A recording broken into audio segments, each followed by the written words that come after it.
Hi DCB welcome to the master pick virtual trading channel.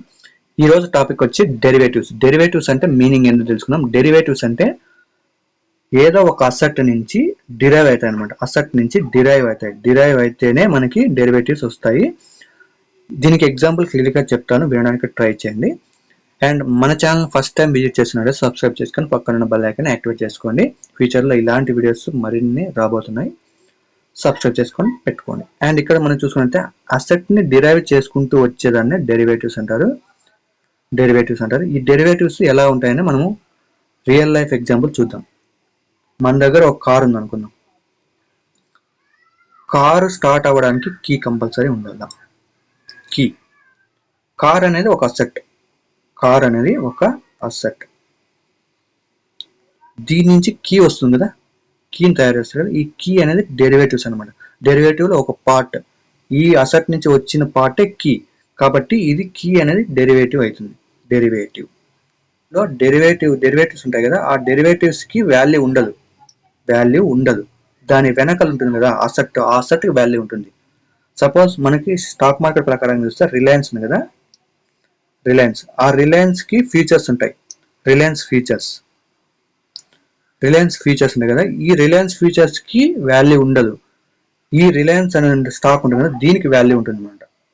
దీనికి value ఉంటుంది అనమాట. ఈ వాల్యూ ఎందుకు ఉంటుందంటే, ఇక్కడ మార్కెట్ లో మనకి రిలయన్స్ ఎంత పైకి పోయినా కూడా, ఎంత తగ్గినా కూడా దీనికి రిఫ్లెక్ట్ అవుతుంది అనమాట. ఈ రిలయన్స్ ఫీచర్స్ లో రిఫ్లెక్ట్ అవుతుంది. ఈ రిలయన్స్ ఫీచర్స్ లో రిఫ్లెక్ట్ అవుతుంది కదా, దీన్ని బట్టి దీన్ని డిసైడ్ అయి ఉండదు. రిలయన్స్ లో మనకి ఏదైనా ఒక మూమెంటం జరిగితే దాని రిఫ్లెక్ట్ వచ్చి ఫ్యూచర్స్ లో ఉంటుంది. సో మనకి కీగా ఉండాల్సింది అసెట్ ఏదైనా ఒక కదలిక జరిగితే మనకి అదే కదలిక ఫ్యూచర్స్ లో జరుగుతుంది అనమాట.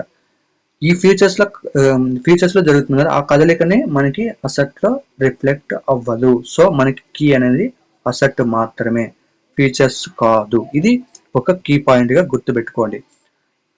ఇంకోసారి చెప్తున్నాను చూడండి. అసెట్ కదులుతుంటే ఫీచర్స్ కదులుతుంది, కానీ ఫీచర్స్ కదులుతుంటే అసెట్ కదలదు. సో ఇది క్లియర్ గా ఈ పాయింట్ నోట్ చేసుకోండి.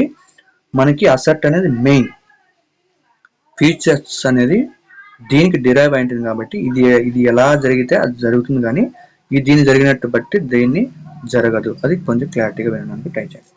అండ్ ఈ ఫీచర్స్ ని మనం డిరైవ్ చేసేటప్పుడు మనకి మెయిన్ గా ఫీచర్స్ లో చూసుకోవాల్సిన డ్రాబ్యాక్స్ ఉన్నాయి. అది క్లియర్ గా వినడానికి ట్రై చేయండి. విత్ ఎగ్జాంపుల్ చెప్తాను. ఫీచర్స్ ఎందుకు డ్రాబ్యాక్ కొన్ని ఉన్నాయి కాబట్టి అది క్లియర్ గా చూడండి, వినడానికి ట్రై చేయండి. ఒక ఫార్మర్ అనుకున్నాం, ఒక డీలర్ అనుకున్నాం. ఫార్మర్ దగ్గర 2 tons ఆఫ్ టమాటోస్ ఉన్నాయి. ఇక్కడ టమాటోస్ అనేది అసెట్, బాగా గమనించడానికి. టమాటో అనేది అసెట్. ఇక్కడ అసెట్ ఉంది కదా, ఇతను అమ్ముకోవడానికి ట్రై చేస్తాడు, డీలర్ దగ్గరికి వెళ్తాడు. ఇక్కడ ఒక కాంట్రాక్ట్ బిల్డ్ అవుతుంది. కాంట్రాక్ట్ బిల్డ్ అయ్యేటప్పుడే ఒక ఇంటర్మీడియట్ ఉంటారు అనమాట. ఎందుకంటే ఇతను ఏదైనా ఒక వెళ్ళిపోతే అతను చెప్పడానికి ఒక ఇంటర్మీడియట్ ఉంటారు అనమాట. ఇది బేసిక్ ఫీచర్స్ అండ్ ఆప్షన్స్ లో జరిగేది. సో ఇక్కడ మనకి స్టాక్ మార్కెట్ ప్రకారం చూసినా మనకి సెబీ అనే వాళ్ళు ఉంటారు. సెబీ అనే వాళ్ళు ఇంటర్మీడియట్ గా ఉంటారు అనమాట. అందుకే స్టాక్ మార్కెట్ ఏదో ఫ్యూచర్స్ కొనే వాళ్ళకి కానీ అమ్మే వాళ్ళకి కానీ మధ్యలో ఇంటర్మీడియట్ ఎవరు ఉంటారంటే సెబీ ఉంటారు. అలాగే ఇంటర్మీడియట్ ఎవరో ఒకరు ఉంటారని ఇక్కడ మనకి ఎవరో ఒకరు అనుకున్నాము. ఫార్మరు, డీలర్, వీళ్ళిద్దరి మధ్య కాంట్రాక్ట్ బిల్డ్ అయింది. ఇంటర్మీడియట్ ఒకరు ఉన్నారు. అండ్ ఇక్కడ మనకి చూసుకున్నట్టయితే ఇతనికి 2 tons ఆఫ్ టమాటో ఉంది. ఇది అసెట్ అవుతుంది ఎవరికి? ఫార్మర్ కి. ఇప్పుడు ఎలా కుదుర్చుకుంటారంటే, మార్కెట్ లో టమాటో ధర మార్కెట్ లో ఎలా అయినా ఉండుకొని, కాకపోతే నేను కొనుక్కునేది మాత్రం 100 రూపీస్కే. అది 90 అయినా ఉండుకొని, 80 అయినా ఉండుకొని, లేదంటే 120 అయినా ఉండుకొని, సంబంధం లేదు. నేను కాంట్రాక్ట్ బిల్ చేసుకున్నాను కదా, ఫార్మర్ తో ఏమని డీల్ చేసుకుంటారంటే, 100 రూపీస్ ఉంది కదా, 100 రూపీస్ మనం డీల్ చేసుకుందాం. మార్కెట్లో ఎటైనా ఉండుకోండి, సంబంధం లేదు, నేను నీతో 100 రూపీస్ కొనుక్కుంటా అని డీల్ కుదుర్చుకుంటారు.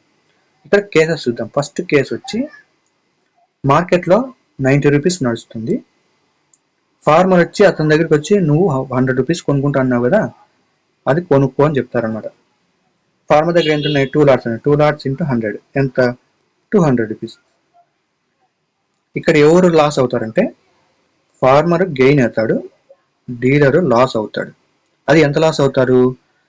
ఇతను 10 రూపాయల ప్రాఫిట్ పొందాడు, ఇతను 10 రూపాయల లాస్ పొందాడు. ఇతను ఎంత ప్రాఫిట్ పొందుతుంటే అంత లాస్ ఇతను అవుతుంటాడు అనమాట. ఇంకో కేసు చూద్దాం. కేస్ 2. కేస్ 2లో ఇప్పుడు మార్కెట్లో టమాటా ఒక టన్ను ధర టమాటా వచ్చి 120 రూపీస్ అయింది అనుకుందాం. ఫార్మర్ వచ్చి కంపల్సరీ, ఎందుకంటే కాంట్రాక్ట్ బిల్ అయింది కాబట్టి అమ్మాల్సి వస్తుంది. 100 రూపీస్కి అమ్మాల్సి వస్తుంది. 100 ఇంటూ 2 టన్స్ ఉన్నాయి కాబట్టి 200 రూపీస్కి డీలర్ కొనుక్కుంటాడు. కొనుక్కున్న తర్వాత ఇక్కడ ఫార్మర్ ఎంత లాస్ అవుతాడు? ఫార్మర్ లాస్ అవుతాడు, డీలర్ ప్రాఫిట్ పొందుతాడు. ఓకే, ప్రాఫిట్ పొందుతాడు కదా. డీలర్ ఎంత పొందుతాడంటే 20 రూపీస్ ప్రాఫిట్ పొందుతాడు. ఎందుకంటే మార్కెట్లో నడుస్తున్నది 120 రూపీస్ కదా. ఇక్కడ 100 రూపీస్కి కొనుక్కుంటాడు. 120 రూపీస్ అంటే 20 రూపీస్ ప్రాఫిట్ పొందుతాడు. ఇతను 20 రూపీస్ లాస్ పొందుతాడు. సో ఇక్కడ ఎంతైతే ప్రాఫిట్ పొందుతాడో అంత లాస్. ఇక్కడ ఎంతైతే లాస్ పొందుతాడో అతను అంత ప్రాఫిట్ పొందుతాడు అనమాట. వైస్ వర్సా ఉంటుంది. ఫ్యూచర్స్ లో డ్రాబ్యాక్ ని ఎలిమినేట్ చేస్తూ మనకి ఆప్షన్స్ వస్తాయి. ఈ ఆప్షన్స్ లో మనం క్లియర్ గా తెలుసుకోవాల్సింది ఒక ఎగ్జాంపుల్ తో చూద్దాం. సేమ్ ఎగ్జాంపుల్ ఇక్కడ రిపీట్ చేస్తాను. ఫార్మర్ ఉంటారు అండ్ డీలర్ ఉంటారు అన్నమాట. డీలర్ కాకపోతే ఇక్కడ జరిగేది సినారియో వేరే ఉంటుంది. ఈ కాంట్రాక్ట్ అయితే బిల్డ్ అవుతుంది. కాంట్రాక్ట్ ఏమైనా బిల్డ్ అవుతుంది అంటే ఇంటర్మీడియట్ ఉంటారు. కాంట్రాక్ట్ ఏమైనా బిల్డ్ అవుతుందా?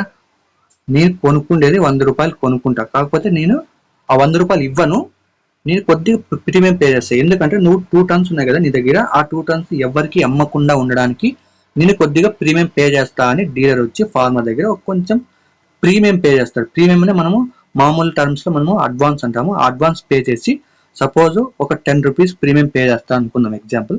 ఇతను 10 రూపీస్ ప్రీమియం చేస్తారు. టైం పీరియడ్ వచ్చి 1 మంత్. ఈ 1 మంత్ లోపల నేను కొనుక్కుంటా, నీకు కొద్ది ప్రీమియం పే చేస్తా, కానీ నువ్వు ఎవరికి అమ్మకూడదు, ఇది ఎవరికి సెల్ చేయకూడదు 1 మంత్ లోపల. అది పీరియడ్ ఇచ్చారు కదా 1 మంత్ లోపల. ఇది సినారియో. సినారియో 1 చూద్దాము. ఫార్మర్ దగ్గర 2 లాట్స్ ఉన్నాయి. ఫార్మర్ దగ్గర 2 లాట్స్ ఆఫ్ టన్స్ టమాటోస్ ఉన్నాయి కదా. ఇతను డీలర్ కు ఆల్రెడీ పే చేశాడు. ఏది? Premium 10 rupees. కాబట్టి మార్కెట్ లో ఇప్పుడు 120 రూపీస్ నడుస్తుంది అనుకుందాం. ఇతను కాంట్రాక్ట్ ప్రకారంగా 100 రూపీస్ కుదుర్చుకున్నారు కదా. ఆ 100 రూపీస్ ఇతను ఇచ్చాడనమాట. కాబట్టి 1 టన్ కాబట్టి మనము 2 టన్స్ ఉన్నాయి కాబట్టి 200 రూపీస్ పే చేయాలి. కాకపోతే ఇక్కడ ఇతను 10 రూపీస్ ఆల్రెడీ ప్రీమియం పే చేశాడు కాబట్టి 10 మైనస్ 200 అంటే 190 రూపీస్ మాత్రమే పే చేసి తీసుకుంటాడు. ఓకేనా? ఇక్కడ 190 రూపీస్ తీసుకొని మార్కెట్ ధర ఎంత ఉంది ఇప్పుడు? మార్కెట్ ధర వచ్చి ఇప్పుడు మనకి 120 రూపీస్ ఒక టన్ నడుస్తుంది. ఇప్పుడు అతనికి ఎంత ప్రాఫిట్ వస్తుంది? 120 ఇంటూ 2 లాట్స్. ఓకే, 2 అంటే 40 రూపీస్ మనకి ప్రాఫిట్ వస్తుంది. ఎవరికి? డీలర్కి. ఓకే, మనకి ఇతనికి ఎంత నష్టపోతాడు? 100 అంటే 40 రూపీస్ నష్టపోతాడు కదా. సెల్లర్ 40 రూపీస్ నష్టపోతాడు కదా. అండ్ డీలర్ వచ్చి మనకి ఎవరు? డీలరు బయ్యర్ అవుతాడు, ఫార్మర్ వచ్చి సెల్లర్ అవుతాడు. ఓకే, ఇతను 40 రూపీస్ ప్రాఫిట్ పొందుతాడు, ఇతను 40 రూపీస్ లాస్ అవుతాడు. ఓకే, అండ్ ఇక్కడ మనం చూసుకున్నట్టయితే ఇంకో సినారియో చూద్దాం. కేస్ 2లో ఏం జరుగుతుందంటే సపోజ్ ఫర్ ఎగ్జాంపుల్ 90 రూపీస్ దగ్గర నడుస్తుంది అనుకున్నాం మార్కెట్ ధర.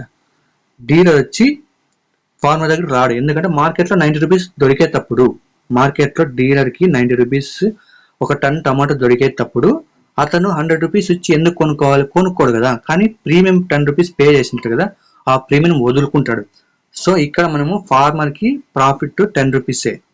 ఓకే, సో అతను ప్రీమియం ఎంత పే చేస్తాడో అదే ప్రాఫిట్ అవుతుంది అన్నమాట. ఎవరికి? ఫార్మర్కి. కానీ డీలర్కి మాత్రము అది కొనుక్కోడు కాబట్టి అతను వదిలేసుకుంటాడు. ఆ ప్రీమియం వదిలేసుకొని మిగతాది 90 రూపీస్ ఇక్కడ కొనుక్కుంటాడు అనమాట. సో ఇలా జరుగుతుంది ఆప్షన్స్ లో. మేజర్గా ఇక్కడ గమనించాల్సింది ఇక్కడ సెల్లర్ ఒకరు ఉంటారు, బయ్యర్ ఒకరు ఉంటారు. ఎప్పుడైనా కానీ క్లియర్ గా వినండి, ఇది చాలా ఇంపార్టెంట్. బయ్యర్ వచ్చి సెల్లర్ కి ప్రీమియం పే చేస్తారు. ప్రీమియం పే చేసే వాళ్ళు ఎవరంటే బయ్యర్ సెల్లర్కే ప్రీమియం పే చేస్తాడు, కానీ సెల్లర్ వచ్చి బయ్యర్ కి ప్రీమియం పే చేయడు. అది గమనించాల్సిన విషయం, చాలా ఇంపార్టెంట్ టాపిక్ కూడా. బయ్యర్ వచ్చి సెల్లర్ కి ప్రీమియం పే చేస్తాడు. ఒకవేళ వాళ్ళ మార్కెట్ అనుగుణంగా వెళితే, అంటే మార్కెట్ వాళ్ళు అనుకున్న డైరెక్షన్ లో వెళ్తే, సపోజ్ ఫర్ ఎగ్జాంపుల్ పైకి వెళ్తుంది అనుకున్నాను, పైకి వెళ్తే మార్కెట్ ఇతని దగ్గరికి వస్తాడు. ఒకవేళ మార్కెట్ డౌన్ సైడ్ వస్తే ఇతను ప్రీమియం పే చేసింటాడు కదా, సపోజ్ ఎంత ఎగ్జాంపుల్ పే చేస్తే అది వదులుకుంటాడు. ఇది జరిగేది ఆప్షన్స్ లో. సో క్లియర్ గా చెప్పేది ఏమంటే ఫ్యూచర్స్ లో వచ్చే డ్రాబ్యాక్ ని ఎలిమినేట్ చేస్తూ ఇక్కడ మనకి ఆప్షన్స్ డిరైవ్ అయినాయి. దీనికి డిఫరెన్స్ ఏమంటే ఫ్యూచర్స్ లో ఫ్యూచర్స్లో వాళ్ళ డైరెక్షన్ అనుగుణంగా వెళ్తే సేమ్ వచ్చే ప్రాఫిట్ అవతల ఉన్న వ్యక్తికి సేమ్ లాస్ ఉంటుంది. ఓకే, సేమ్ లాస్, ఏ మాత్రం మారదు. కానీ ఆప్షన్స్లో అలా ఉండదు.